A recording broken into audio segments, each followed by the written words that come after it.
sore. Right here.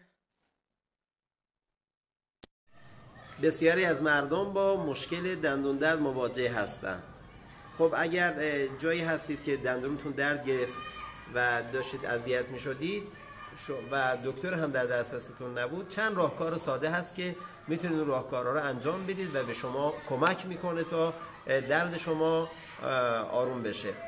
یکی از موضوعات اینه که نفس عمیق بکشید، آرامش خودتون رو حفظ بکنید. خب این هدیه طبیعت به شما هستش، میخک هستش و این رو میتونید پودر بکنید و پودر میخک رو در اون دندانی که در واقع آسیب دیده قرار بدید که شما رو آروم بکنه. روغن میخک هم میتونه به شما کمک بده، میتونه در آرامش شما بسیار موثر باشه.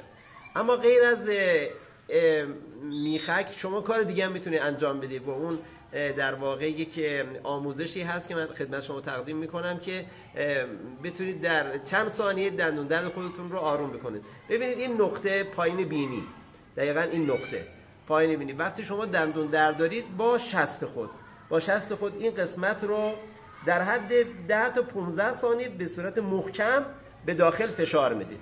وقتی این کار رو انجام بدید و نگه دارید بلا فاصله این دندون درد شما آروم میشه و اون مشکل شما مرتفع میشه. موفق باشید.